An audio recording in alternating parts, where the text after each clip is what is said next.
Apa kabar semuanya? Ya, pastinya semua masih dalam keadaan sehat dan tetap bersemangat dalam belajar. Ya, untuk materi pembahasan kimia hari ini, kita akan membahas yang dimaksud dengan kulit dan orbital. Ya, apa itu kulit dan apa itu orbital?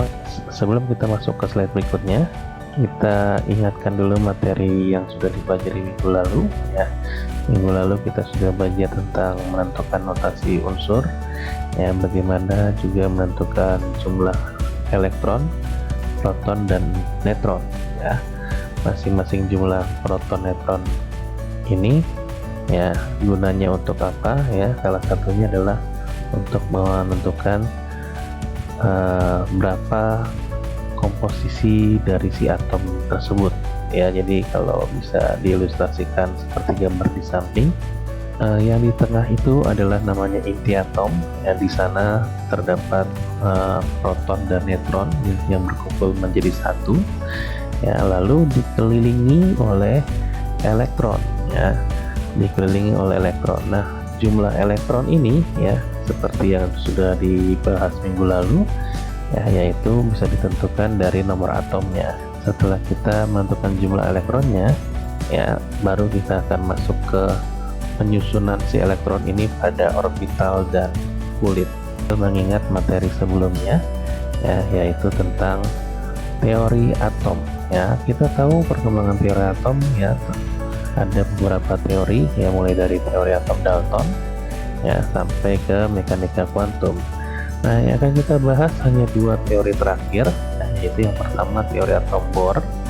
Ya, di sini Bohr menyatakan kalau elektron itu ya bergerak mengelilingi inti atom pada lintasan-lintasan tertentu sesuai dengan tingkat energinya masing-masing. Nah, lintasan yang dikatakan Bohr ini disebut sebagai kulit. Teori yang kedua yaitu mekanika kuantum. Ya, dalam teori mekanika kuantum dinyatakan kalau elektron mengitari inti atom dan elektron tersebut berada pada ruang-ruang yang membentuk kulit atom nantinya, ya. Nah, ruangan-ruangan itulah yang disebut sebagai orbital. Nah, inilah yang akan kita bahas lebih mendalam untuk hari ini, yaitu kulit dan orbital. Ya, pembahasan kita mengenai kulit dan orbital, ya. Kita lihat diagram berikut. Ya, ini adalah model atom Bohr. Ya, model atom Bohr menyatakan kalau setiap kulit itu memiliki tingkat energi yang berbeda-beda. Nah, karena tingkat energinya berbeda-beda, maka jumlah elektron yang bisa masuk pada setiap kulit ini pun berbeda-beda. Ya, nah setiap kulit ini diberi nama masing-masing. Ya, untuk kulit yang pertama, ya, kulit pertama yang di bagian dalam itu disebut kulit K, ya, dengan nilai N sama dengan 1. Ya, lalu kulit yang kedua adalah diberi nama kulit L, ya, dengan nilai N sama dengan 2. Lalu kulit yang ketiga adalah diberi nama M, ya, dengan nilai N sama dengan 3. Ya, nah untuk jumlah elektronnya kita akan bahas secara terpisah. Nah, untuk orbital, ya, penjelasan untuk orbital sendiri, ya, bentuknya kira-kira seperti ini, ya, lebih ke arah 3 dimensi.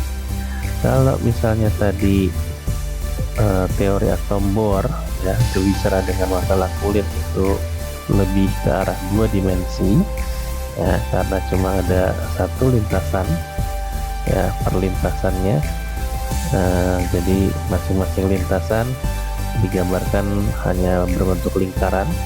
Tapi untuk orbital berbicaranya 3 dimensi, ya, berbicara dalam konsep ruang. Jadi yang bulat-bulat dan oval ini adalah tempat si elektron beredar atau bergerak. Ya, masing-masing memiliki peredaran atau pergerakan yang berbeda-beda sesuai dengan orbitalnya masing-masing. Ya, sesuai dengan orbitalnya masing-masing. Nah, bentuk 3 dimensi ini ya bisa disederhanakan menjadi gambar yang di bawah ini, ya. Bisa dibilang adalah orbital itu sebagai subkulit, ya. atau bagian dari kulit. Nah, untuk kulit pertama ya, untuk kulit K ya, kita masih sama menggunakan nama yang dibuat oleh Bohr. Ya, untuk kulit pertama untuk kulit K dengan nilai N1, ini hanya ada satu subkulit atau hanya ada satu orbital.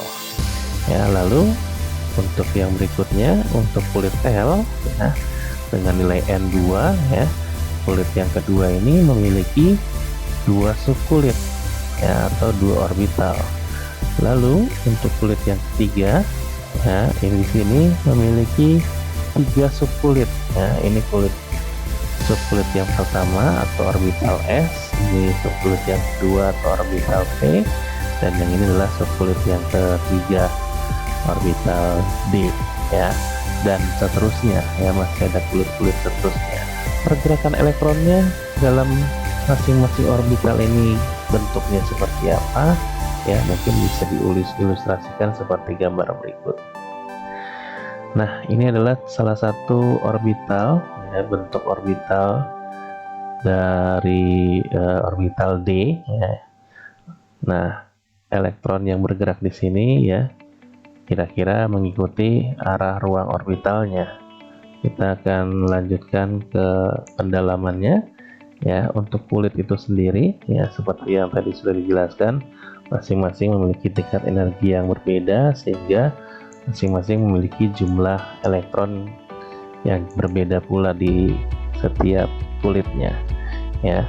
Jadi di sini hanya akan saya jelaskan ada 5 kulit, yaitu kulit K, L, M, N, dan O ya, dengan nomor N adalah 1, 2, 3, 4, dan 5.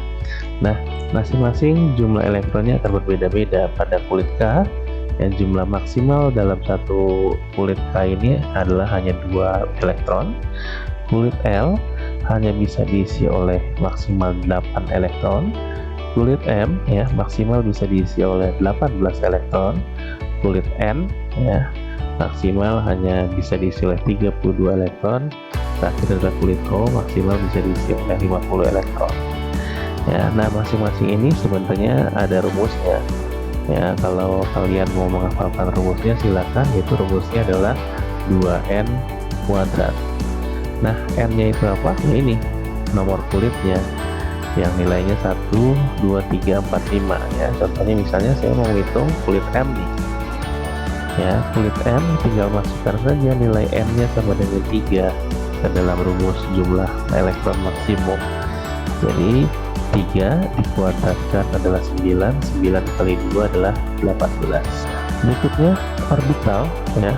Di sini ada 4 jenis orbital ya, yaitu orbital S dengan perwujudan hanya satu bentuk ya, yaitu seperti bola ya. Ini adalah arah ruang gerak fungsi elektron. Lalu orbital P ya dengan bentuk yang sama tapi arah gerak yang berbeda ya, posisi geraknya berbeda. Ada yang searah sumbu X, nah ini arahnya sumbu X, lalu ada yang searah sumbu Z, lalu ada yang searah sumbu Y ya. Karena kita berbicara masalah ruang ya, maka ada 3 dimensi ya, 3 sumbu yaitu X, Y, Z. Begitu pula dengan orbital D dan orbital S ya, masing-masing memiliki bentuk yang berbeda-beda dan arah gerak yang berbeda-beda pula. Nah, yang kita perlu mengingat untuk materi kita berikutnya ya, yaitu adalah jumlah elektron maksimum pada setiap orbital ya. Jadi untuk orbital S, P, D, dan F ya, atau subkulit S, P, D, dan F ya, kita tinggal lihat saja. S ini jumlah orbitalnya 1, P adalah 3, D itu adalah 5, dan F adalah 7 ya, sesuai dengan gambar yang ada di samping ini ya. Nah, masing-masing orbital ya itu bisa diisi oleh sepasang elektron atau 2 elektron ya. Jadi untuk menentukan jumlah maksimal elektron pada setiap orbital ya, tinggal kita lihat saja nih. Untuk orbital S ya, karena dia jumlahnya cuma 1, maka hanya bisa diisi oleh sepasang elektron, yaitu adalah 2 elektron. Lalu untuk orbital P, karena jumlah orbitalnya 3, berarti ada 3 pasang. 3 pasang artinya adalah 6 elektron. Lalu orbital D ada 5 pasang harusnya. Jadi karena 5 pasang maksimal bisa diisi oleh 10 elektron. Lalu terakhir adalah orbital F, ya, maksimal dapat diisi oleh 7 pasang elektron atau 14 elektron jumlahnya, ya. Nah, ini adalah menentukan jumlah maksimal elektron pada setiap orbitalnya. Nah, penggambaran secara 3 dimensinya mungkin bisa dilihat di gambar di bawah ini, ya. Jadi kira-kira seperti ini. Kalau misalnya sebuah atom saya potong melintang, ya, seperti ini, ya, ini adalah bentuk 3 dimensinya, ya, kira-kira jadi seperti bola, ya. Nah, bola di sini masing-masing punya lapisan-lapisannya sendiri di balik ke dalamnya lagi, sampai di tengah-tengahnya ketemulah yang namanya inti, ya. Ini untuk yang hanya satu kulitnya. Lalu kalau ini ada 2 kulitnya, ya, makanya ada sekitar seperti 2 lapisan, ya.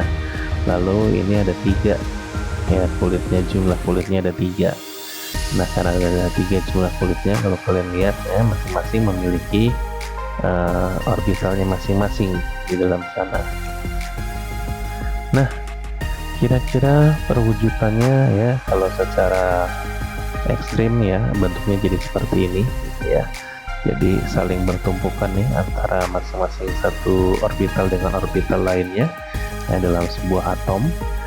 Nah, di dalam sebuah atom ini, ya, masing-masing memiliki orbital-orbital yang di dalam orbitalnya adalah elektron yang sedang bergerak. Nah, kalau misalnya ini saya pisah-pisah, gitu ya, ya, saya lepaskan dari pusatnya, maka kira-kira menjadi seperti ini perwujudan, gitu ya. Jadi ini mungkin yang orbital yang pertama yang di dalamnya, lalu orbital yang keduanya, lalu ketiga, dan seterusnya. Ya, ini kalau saya pisah-pisah setiap lapisan kulitnya, ya, kemungkinan ilustrasinya menjadi seperti ini. Berikutnya kita akan bahas yang namanya bilangan kuantum. Ya, apa itu bilangan kuantum? Bilangan kuantum adalah bilangan yang menyatakan, ya, posisi elektron ini dinyatakan dalam bilangan-bilangan. Ada 4 bilangan, ya, yang harus dinyatakan, yaitu yang pertama namanya bilangan kuantum utama, lambangnya N kecil, ya, sama seperti teori Bohr, ya. Nilai N ini adalah menyatakan jumlah kulit. Jadi untuk N sama dengan 1 berarti untuk kulit ke-1, N sama dengan 2 yaitu untuk kulit kedua. Lalu berikutnya adalah bilangan kuantum azimut, ya. Azimut di sini adalah untuk menyatakan jumlah subkulitnya, ya, yang ditempati oleh si elektron, ya. Ya, lambang azimut ini adalah L. Nah, berarti untuk L sama dengan 0, ya, untuk L yang nilainya 0 adalah untuk orbital S. Untuk L nilainya 1 untuk, yaitu menyatakan orbital P.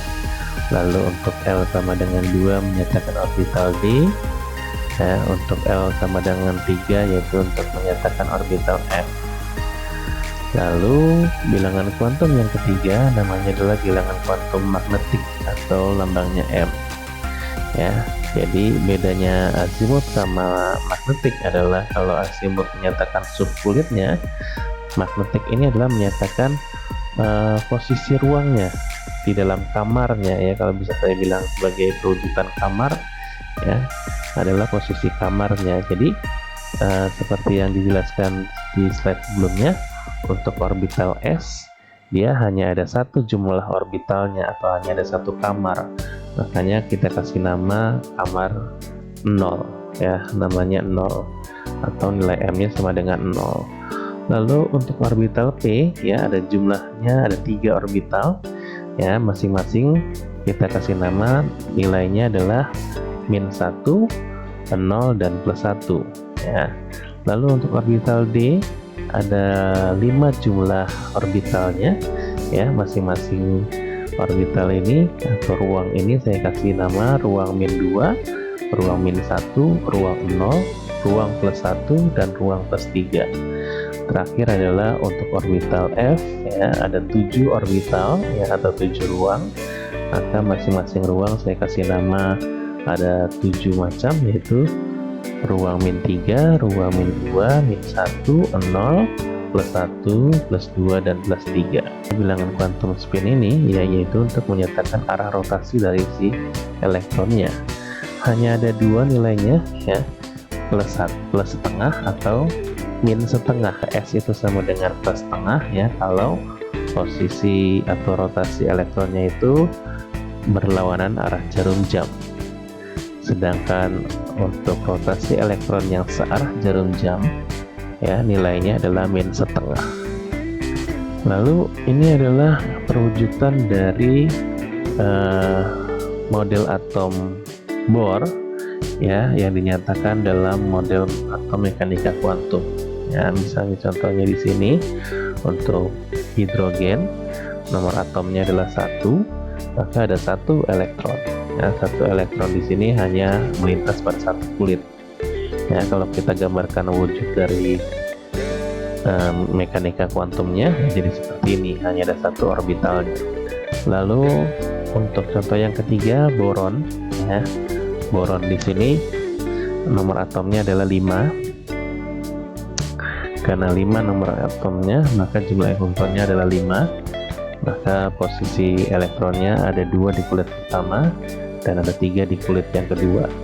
Nah, ketika sudah masuk ada 5 elektron pada kulit yang kedua ini, maka ada orbital P yang digambarkan pada atom mekanika kuantum ya. Perwujudannya adalah seperti ini. Ya, jadi ada yang oval-oval seperti ini. Ya, ini adalah orbital P. Ya, masing-masing bentuk orbitalnya semakin banyak jumlah elektronnya, maka akan semakin bertumpuk gambarnya ya, atau semakin banyak orbitalnya yang saling tumpuk menumpuk. Ya, ini adalah materi kita untuk hari ini ya, yaitu pemahaman tentang kulit dan orbital ya. Semoga dapat dipahami dan mudah dimengerti ya. Apabila ada yang kurang jelas, selesai setelah ini kita akan melanjutkan pertemuan kita di kelas maya. Sekian untuk hari ini. Terima kasih.